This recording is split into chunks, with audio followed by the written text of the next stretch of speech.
Hello again.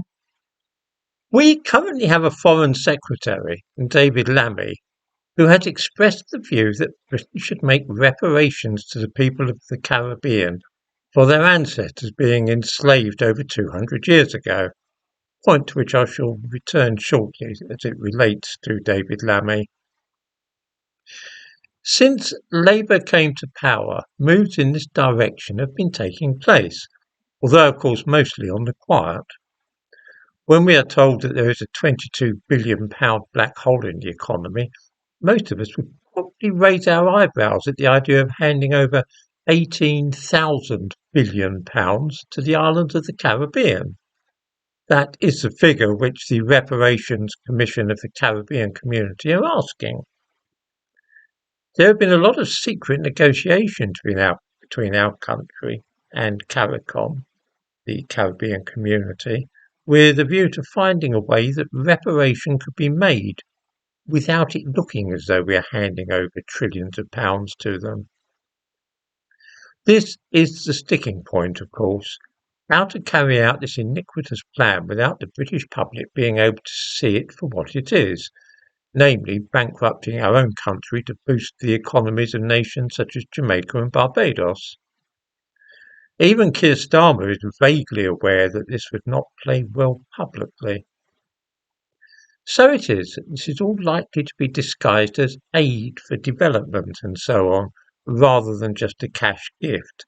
That way it can be lost in the accounts, as you might say. We have a Foreign Secretary who is not really British, and that will no doubt help matters along.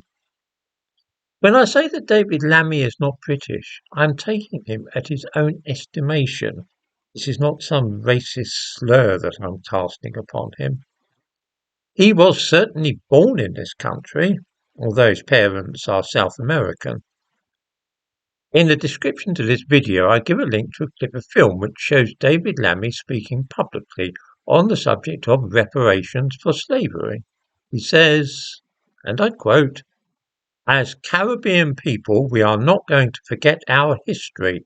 We don't just want to hear an apology, we want reparations." Note that he says we.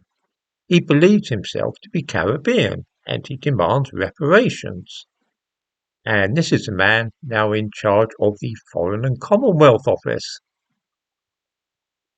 Incidentally, although Lammy's parents were born in the South American country of Guyana and are, as he reminds us often, the descendants of slaves, this has absolutely nothing at all to do with Britain. Guyana was a Dutch colony, and any slaves there were imported by the Dutch. Britain did not acquire this territory until years after we had abolished the slave trade. No slaves at all were brought into Guyana since under British rule. Any reparations for Lammy's family should therefore come from the Netherlands rather than this country.